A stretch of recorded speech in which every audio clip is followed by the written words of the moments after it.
Are you tired of getting wiped the whole damn time? Well, here are the best 20 build tips. Tip number 1. So you can have a very overpowered generator by placing one. Place a generator, put element in it, then put stacks in it. You can do 5 stacks, 10 stacks. It depends how much element you want to put in every time that you refill it.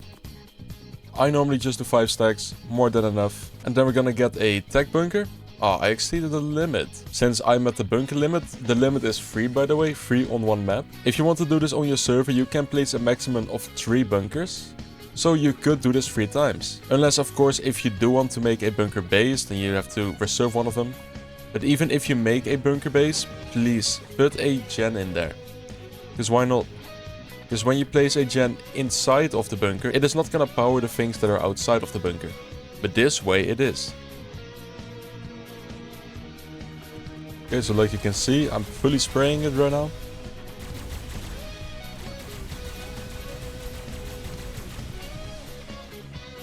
However, when we go into the bunker like here, you can see it is still full HP. But you cannot access it at all. So how do we fill the tech gen if we cannot access it? Very simple, glad you asked. You're gonna place a Sir right next to it. Not on top, but right next. You can just punch him there. You're gonna put element in him. We had 4 stacks and there's still 1 stack in there, so we can do like 4. Fill it with 400. Butler mode and it will instantly fill the tech gen.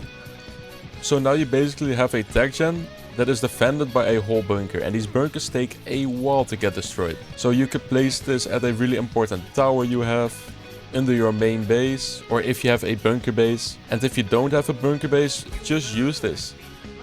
Use this on spam, use this wherever you want, but you can place an OP gen in there that is really annoying to destroy. And the bunkers themselves are not that expensive. What is expensive is the vacuums inside. Use blade wasp hives. I said this in so many videos, but this will be one of the best changes you can make. I know it's a bit annoying that it runs out of honey every 6 hours or so, but this will counter the OP Quetzal, Tapajaras, anything flying near you. It will annoy players walking around. Players using OP races, when they hop off, they will get attacked by it. It might not insta-kill anything, but the more HP something has, the more damage it's gonna do, and it does it pretty well. This will greatly reduce the time of a OP Quetzal or any flyer being alive. Just fill this up whenever you go offline or whenever you get attacked while you're online. You could even make this fill automatic by having a beehive and a Sir, but then you would have it like in a box on the ground. Of course that does not work in Ling, but in some situations it could work. Using a library. This is really shit placed. Well, too bad. These things are so nice for multiple reasons. First, you can put 100 blueprints in there and craft them nearby anywhere. So what you need to do, like you can see here, we got a blueprint from my tech railgun in there. And if we go to the replicator, blueprint sharing, you can add a connection to the library. Now, you can already see it, you can craft it in here. You can also do it to this one, this. Now they both have it. You can see this one still has it. This one too. So you waste less space in the replicator. Can have all the blueprints in the library, and especially now with the OP Quetzals, OP races, replicators do get dropped a lot, especially open replicators. Even in caves while getting mashed, these ones are so easy to tech rifle. You could have a generator box with a library inside. You could just make it one bigger, or you can hide it somewhere else, but you can hide it and defend it better than big ass replicators, which are normally a big target. Use batteries. This is a trick as old as ASE. But still, people don't do it, people forget it, people are too lazy, people don't know it, I don't know. It can save your base, especially in a time where people soak less and people cheese generators more often. Batteries can save your base. Just put a minimum of 3 batteries in every single heavy, and you could even place like 2 in Teslas by the way, which is really useful. You might not realize it, but if they cheese one of your generators, everything is empowered, but not with the batteries. This will give you a bunch of time to actually come back, because now they have to actually or wait or drop every single heavy and Tesla manually. Of course, they don't have the support from the tech turrets now, but it's still gonna take them a bunch of time. So please do this. Knowing your ranges. A turret can shoot like 60 to 70 meters. This kind of changes sometimes, I don't know why. But it is always under 70. And tech rifle range is 50. Like you can see now, 51, I can't hit it. 50, and I'm hitting it. So tech rifle is 50. This is really good to know when you're raiding and defending, because you have to always kind of See where are your weak points. So always check the meters on your own base, see if people can tech rifle something. Very important. Now we got tech crop plots. With the tech crop plots recently added, somewhat recently, you can have plant eggs in caves, which is stronger than you might think. If you place these smart and not like this is extremely easy to flame arrow. But if you place them smart, they will hit people, slowing them, blinding them, if they run into a cave, if they soak, because stegos are unbelievably slow when they are hit by a plant eggs. And just being blinded and running a cave is just impossible. Even places like this, from over there you cannot snipe it, but if they walk there, which most of your turrets should be shooting by then, this one plant X will shoot them. So just place a couple in your cave, this is worth it. In your turret towers, ling, walls, wherever you got walls or door frames making a 90-degree angle, you need small pillars in the corners. Because if you don't, you can see here, this all drops. Because you cannot snap walls like that in a 90-degree angle. But if you have the pillar there, now it will always stick to it. So please don't forget the pillars. It is gonna make your bases, ling, everything like 10 times more annoying to drop. Then again, especially now with the OP races and quetzals, they're gonna drop all these small door frames underneath. And if it's not connected on the top, everything is gonna drop. Place your turret wall as far back in the cave as possible, while still having all the turrets shoot right at the entrance. A sweet spot is around 65 to 70 meters, but have most turrets shoot on at least 69. This is of course a terrible cave, too big of an entrance. But let's say that the small entrance is right here. If they are all like 70 meters away, they will just start shooting and they will be very hard to run. Because they would have to run 70 meters while getting shot just to destroy your turrets. A quick tip to make your base more bearable is to get the quiet mod. It can remove sound from structures and then you can finally hear your own thoughts again.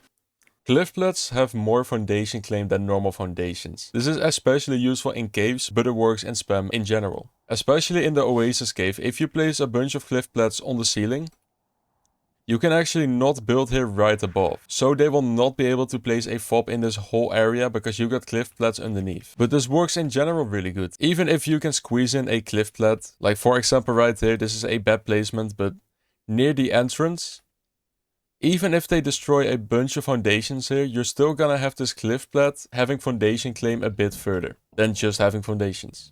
Did you know you can place floating structures in the bunker? The only thing you have to do is place a couple things that you want. Let's say we want a couple of floating crowd bridges here. Like this, perfect. If you want this to float, just put the new bunker compartments right underneath it. And now it will be perfectly floating. You don't need tack ceilings, you don't need anything. Please fault drop your generators. This is very easy to do. I'm gonna show you very quickly. Place the generator wherever you want it to be. Put element in it and 5 stacks as well, because you can also fill this same as the bunker with a survivor mate. And place a thatch ceiling on top. This is metal because I'm lazy. You want to put faults right over it, but the back faults need to be facing outwards. And snap the one to the right, so outwards. And then the front ones, you have to free place again. And just make sure that the front of the fault is facing you. Then free place it correctly like this. Snap it to here, break the thatch ceiling, and bam, you have a fall drop generator. Please do this, don't cheap out. If you cheap out on generators, your turrets are gonna get dropped like flies. So a floating fall drop generator is a bit harder, but I'll show it too real quick. The best thing to do is place a big cellar door. You can also do the small cellar doors, but these ones snap to more door frames. So that's why it's better. Then place the faults. We're gonna place it right here. Just do it the same way as the other fall drop generator. Like this, we're gonna drop this. We're gonna hide the ceiling. Now we got floating faults. Now we're gonna do the ceiling on top. We're gonna place a metal thin half beam.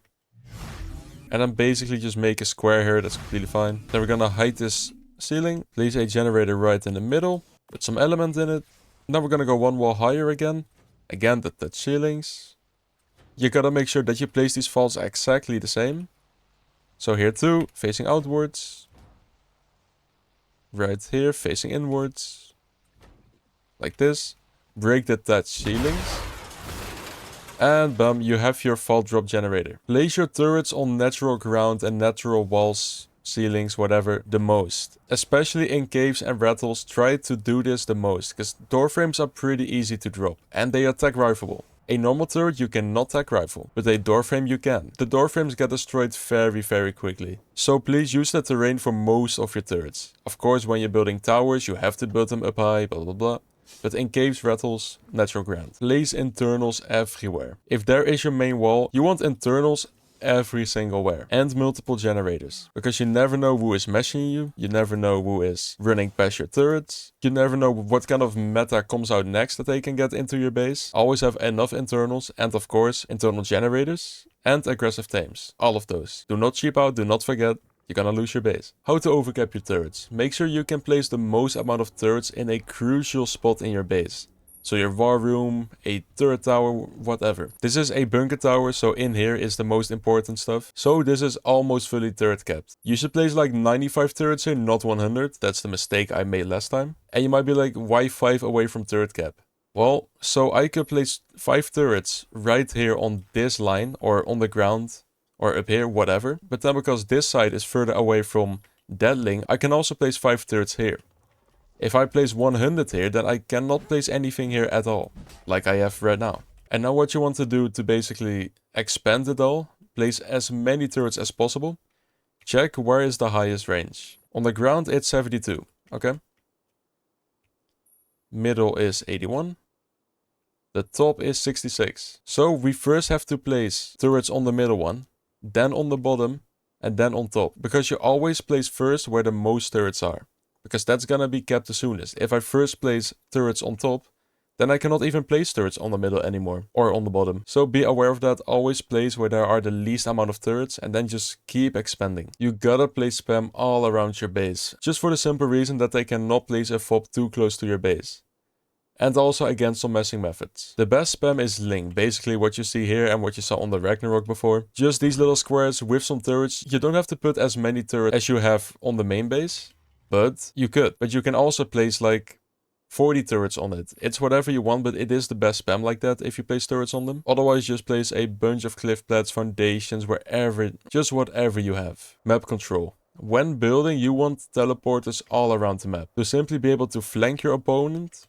So if they are fobbed right here for our base, for example, if we have a teleporter right here, we can basically come from behind, flank them, maybe place one even closer without being seen from the front. Or for let's say one of your tribe mates get attacked by doing a feign over here. If we have a teleporter like on top of this rock, I can teleport and instantly help him. And also if you don't have any teleporters, you are stuck on your main base. Meaning they can see when you leave. They can see where you go to. They can follow you, they can kill you.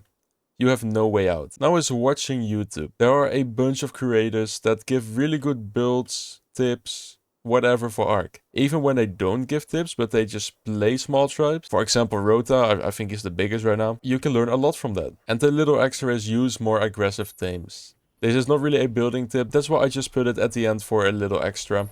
Aggro tames make any build 10 times stronger. Use Tylas, Carnos, Megalodons for bleeding. Reapers overweight in corners on top of fall drop generators, so they can spin away enemies and also slow them. Or UTs on Feared against the Tylas, Tappies, whatever they send into your base. Carbos, Stegos, especially in choke points in caves. Terrazinos for raw damage, Rexes to get people stuck and give them some knockback. Power mains for damage and in caves are really nice. And also lightning wyverns for really good damage. They're the easiest to snipe, but they're also really easy to breed. And there is so much more, just use more. More is better.